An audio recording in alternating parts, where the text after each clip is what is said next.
London-based, nature-inspired abstract artist.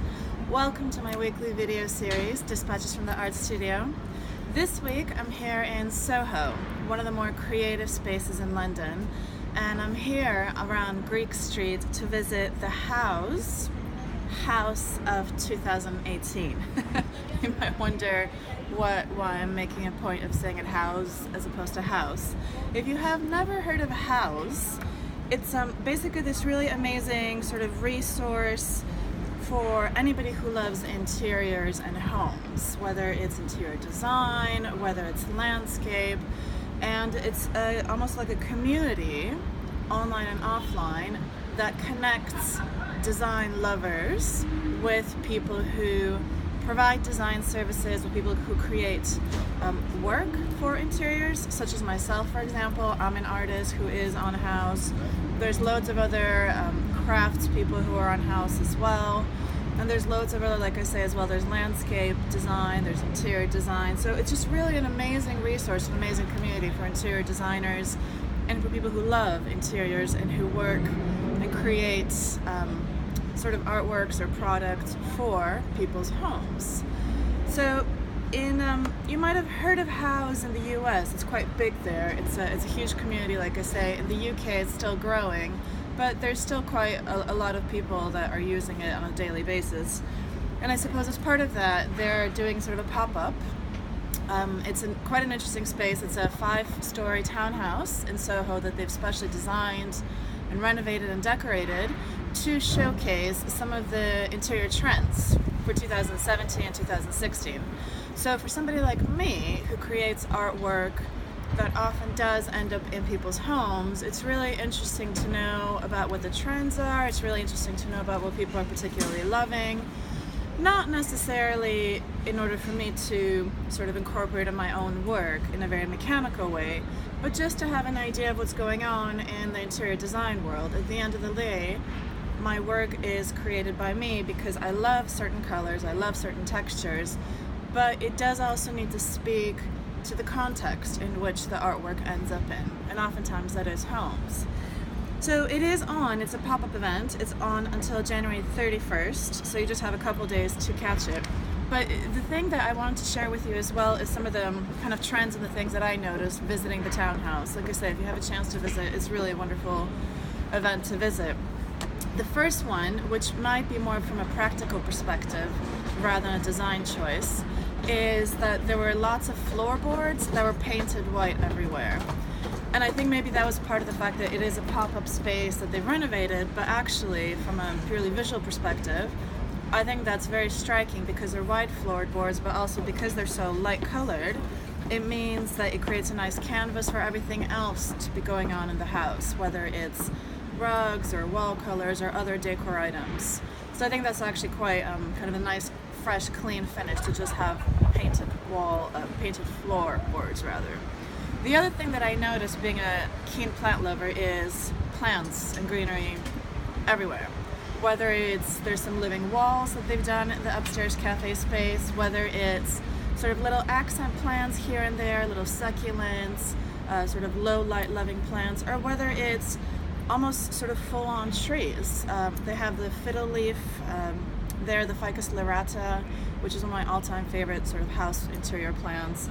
And it's just very green. They even have some botanical prints in some of the cushions. So it's this whole idea of bringing the outside world in, and particularly in a green way, does seem that it'll continue, which I, again, as a plant lover, I'm very, very happy about.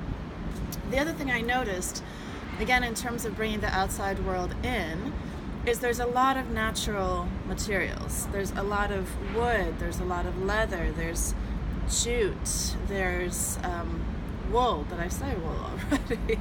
There's a lot of stones, there's granites, there's marbles, there's other sort of natural stones. And to me, there's something very luxurious about that. There's something very luxurious and polished about that, but also there's something very natural, very raw, very organic. The other aspect that I noticed in terms of bringing the outside world in and just adding more interest is adding texture.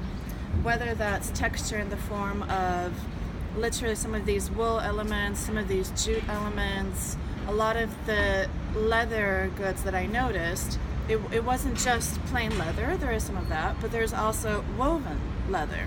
So again, you create a material that's quite sort of flat and maybe one-dimensional, and you create texture with it by weaving it. There was also, let's see what, just to check my notes, but yeah, the texture aspect is huge. There's also some tapestries, sort of wall hangings, which is really interesting. The texture element, I think, is quite key. In terms of the colors, it's very dark, but not in a negative way. It's very dark in the sense of adding drama, adding presence. I think a while ago, the look tended to be very light and minimalist, and just everything was white. You know, the floors were white, the ceilings were white, the walls were white, everything just white, white, white.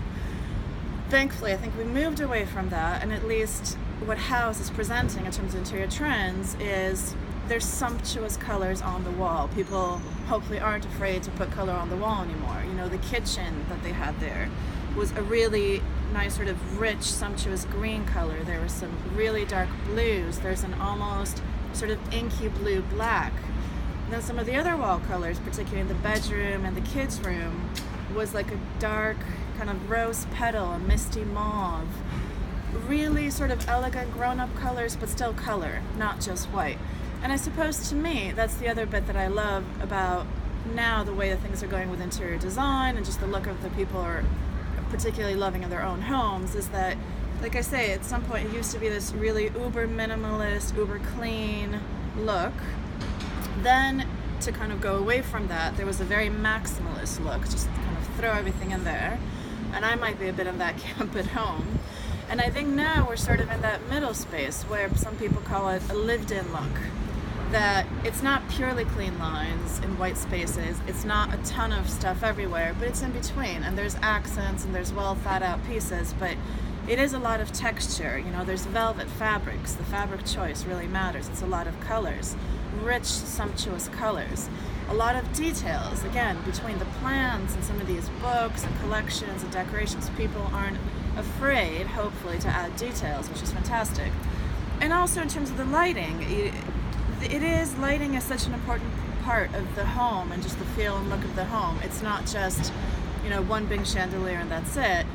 There's different types of lighting for every mood in the room. They had this sort of ceramic, white, almost pendant style chandelier, which was really interesting and very modern, but still very soft and beautiful. They had lots of sort of corner lamps, some of which were really interesting. They had this one pendant style, kind of multi-pendant style lighting fixture, which was with bark, tree bark, which again, bringing the natural world in. So I think a lot of those influences really speak to each other in terms of what look they think people really want in their homes, that they feel comfortable with.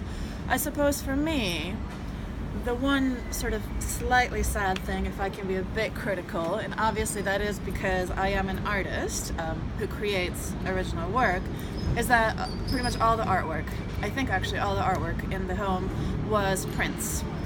It might have been limited edition prints, it was sort of photography prints and other prints, but at the end of the day it was prints, which certainly have their time and place, don't get me wrong, but I felt that maybe what some of the rooms could have done with a bit more wow factor in terms of the artwork. You know, often people say that artwork is the sort of the final polish, the final jewelry of the outfit, you know, the final item in the room that gives it that presence, gives it that importance, gives us a character. And like I say, for me, particularly as somebody who creates art, who loves art, I think that was the bit that was missing. So, it's getting a bit loud, so I'm gonna finish the video, but thank you so much for watching this week. I really do hope that you have a chance to visit Houzz. If you do, it's until January 31st in London on Greek Street. So thank you again very much for seeing me this time, and I hope you're enjoying these weekly video series. Bye!